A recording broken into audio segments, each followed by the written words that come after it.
Bon, nous continuons par un témoignage très important lorsque nous parlons du développement, parce qu'il y a des indices aussi pour le développement, que Papa Simon peut déjà nous montrer et accroître notre confiance que nous sommes capables de parvenir à ce développement intégral dans le cadre même de nos pays. Nous allons appeler un témoignage très important qui nous fortifie dans ce sens, c'est le témoignage de M. Mandombe. Papa Mandombe, Yaka, on sait le témoignage. Ouais, c'est Mandombe. C'est plutôt M. David Wabela Diopaye qui va témoigner. David Wabela Diopaye est l'inventaire inspiré de l'écriture négro-africaine. Non, ouais. L'écriture Nous parlons d'un témoignage sur Mandombe qui est une écriture négro-africaine. Cette écriture a été inspirée par Papa Simon Kimbangu, a été développée et maintenant a été reconnue dans le monde entier. Voilà, les Mandombe, c'est l'écriture négro-africaine, mais la personne qui l'a capté... Papa Wabeladio, avec l'écriture Mandombe, venez et présentez-vous à la tribune.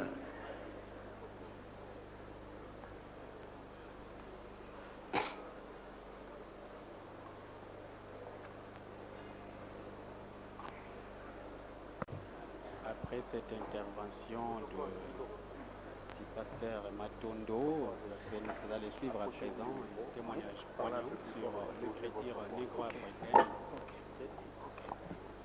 Faites en sorte que les gens puissent entendre. C'est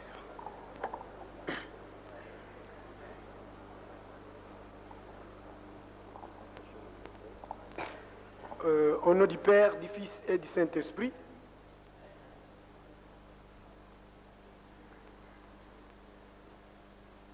je voudrais d'abord commencer par remercier au nom du Centre de l'écriture négro-africaine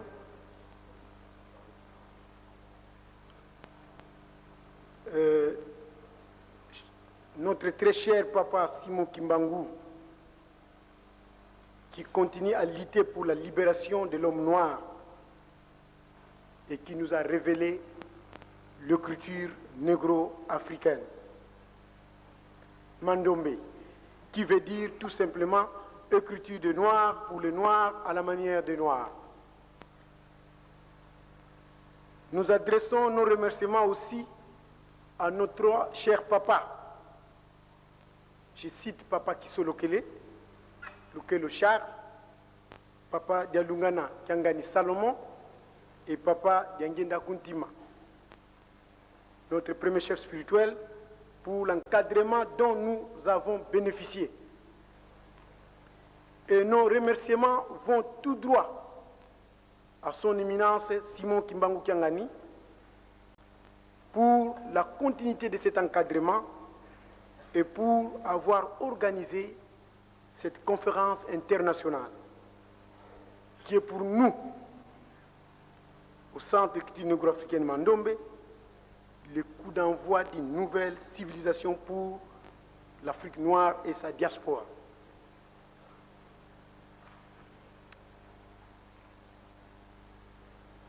De cette occasion, nous déclarons à l'Assemblée ici présente que l'Afrique noire a une écriture puissante, je dis bien encore puissante, révélée par Papa Simon Kimbangu.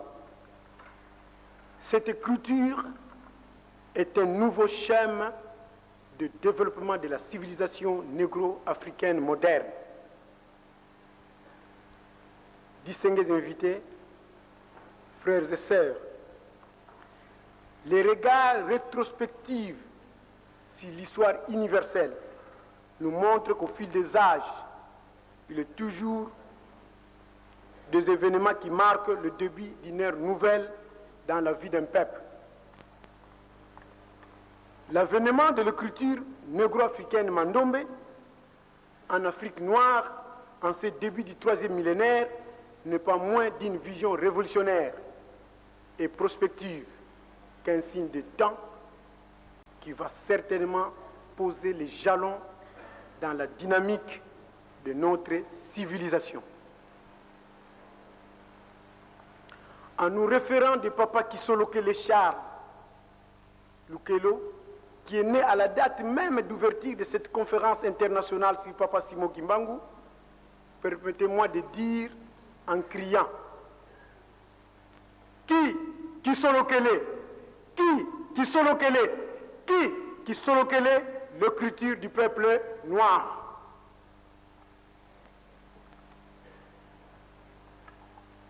L'écriture négro-africaine, Mandombe, découle d'une révélation que nous avons eue de Papa Simon Kimbangu et qui s'est concrétisée par le fait que nous avons vécu au cours de notre voyage de Kinshasa en Kamba. Notre témoignage s'articule autour de 3 volets, à savoir, premièrement, nous allons vous parler de la révélation. Deuxièmement, nous allons vous parler de la découverte de cette écriture. Et troisièmement, nous allons vous parler des implications de cette écriture dans la science. Parce que nous avons découvert maintenant la technologie africaine à partir de cette écriture. Personne ne peut dire aujourd'hui le contraire. L'homme noir ou l'Afrique noire et sa diaspora a sa technologie. J'ai été plusieurs fois invité à l'INIKIN, à la faculté de Polytechnique, à la faculté des sciences, à la faculté de droit, à la faculté de lettres. Le professeur ne cesse de témoigner que M. Wabelade, vous avez trouvé une science pour l'homme noir. Au sujet de notre premier volet, de la révélation, nous allons développer 7 points. Premier point, audition des cantiques, nous prions de nous rendre en Kamba. Deuxième point, apparition de Papa Simon Kimbangu, lié par des chaînes au cou, aux bras et aux pieds, au parking Moulard, dans le véhicule devant nous transporter en Banzangungu. Troisième point, audition des cantiques kimbanguistes dans le ciel. Quatrième point, fait prodigieux d'être collé au sol avec la lampe tempête. 6. Fuite d'une femme au village qui a Tatoukia Lumweno. Et 7. Vie d'un homme planant dans les airs de la cité sainte. J'explique. Qu'est-ce qui s'est passé? En 1978, je dormais dans ma chambre, j'étais à Kinshasa, sur l'avenue Nyanza, dans la zone de Kinshasa, au commune de Kinshasa, sur l'avenue Nyanza numéro 104. Je dormais dans ma chambre, j'étais à ce moment-là chrétien catholique, j'avais là 21 ans. J'ai entendu une voix dans mon profond sommeil qui me disait: David, David, David, wenda kunkamba unasambila wayobila salubaka mudamda kanda ya bandombe. David, David, David, allez en Kamba, allez prier, te bénir dans la source sacrée, tu vas recevoir une mission pour la race noire. Je me suis réveillé au lit. J'ai dit: ah bon, qu'est-ce qui se passe? Je dors encore, la même voix recommence encore, maintenant avec un ton autoritaire. David, David, David, wenda kunkamba unayobila wasambila salubaka mudamda kanda ya bandombe. Ce qui est intéressant pour moi, j'ai réveillé tout le monde dans la maison.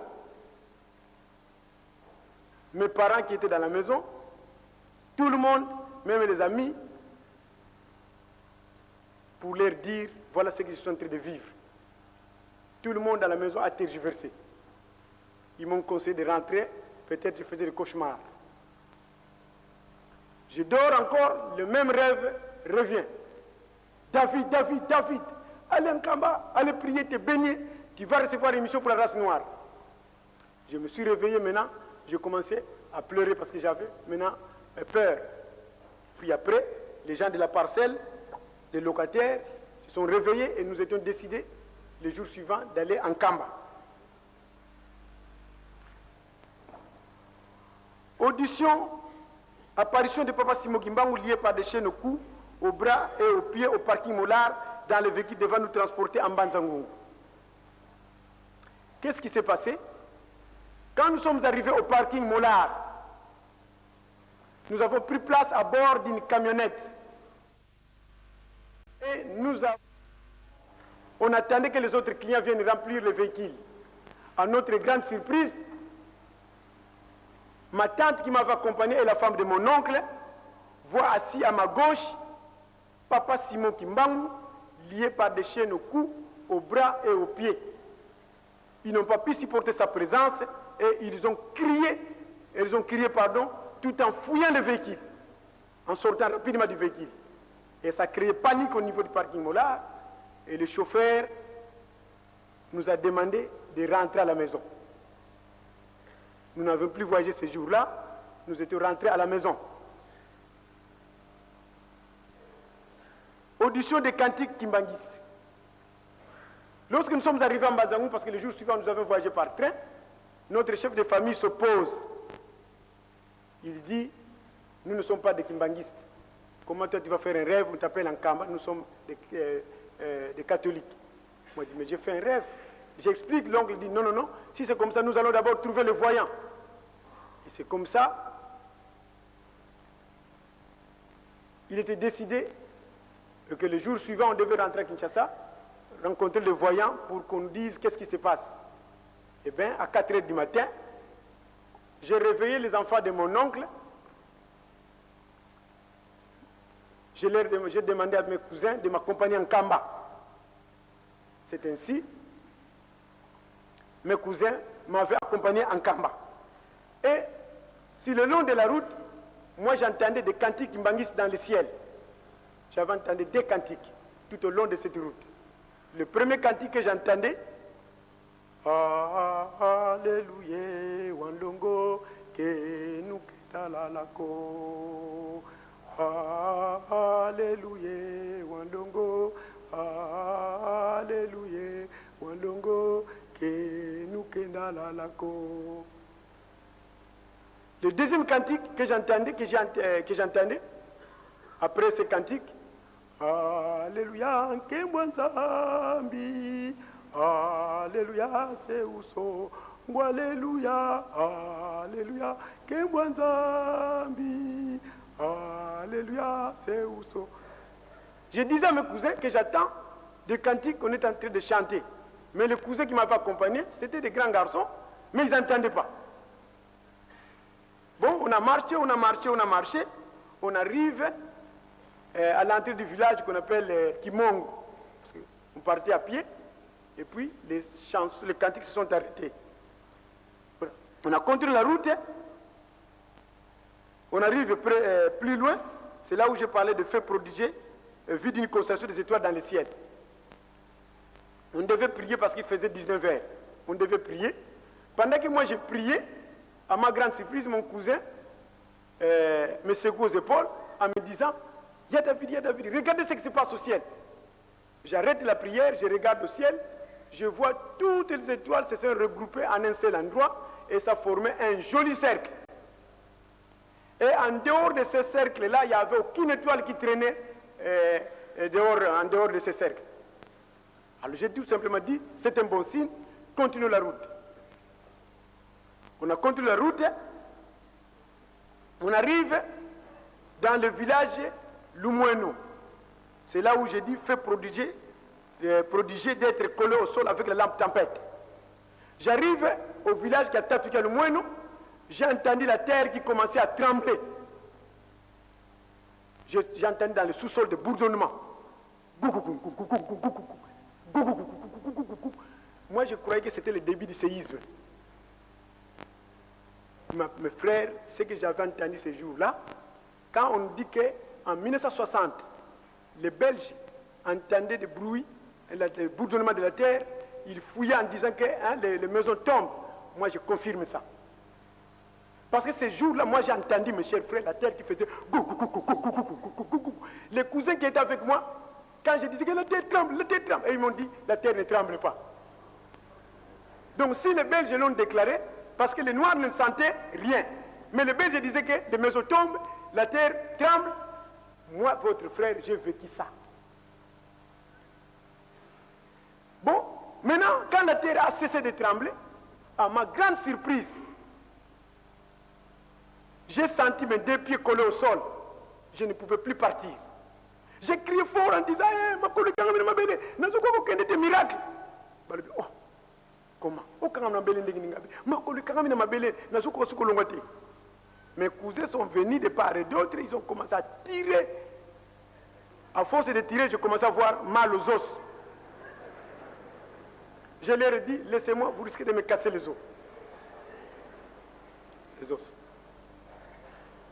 Mais qu'est-ce qui fait ça? Moi je dis, je ne comprends rien. Et c'est un miracle. Qu'est-ce que j'ai senti, mes chers frères?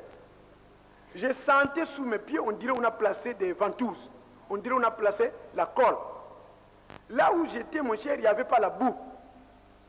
Ceux qui connaissent le village de Moueno, ou ce qui passe par là, un jour vous pouvez voir, c'est la terre argileuse. Mais je ne pouvais pas retirer les pieds du sol. Et puis, quelques temps après, la pluie commençait à menacer. Il y avait des tonnerres, des éclairs, la tempête. Mes cousins m'ont dit, mais il y a David, et c'est comme ça que j'ai commencé à pleurer, parce qu'immédiatement il a commencé à pleuvoir. Une forte pluie alors.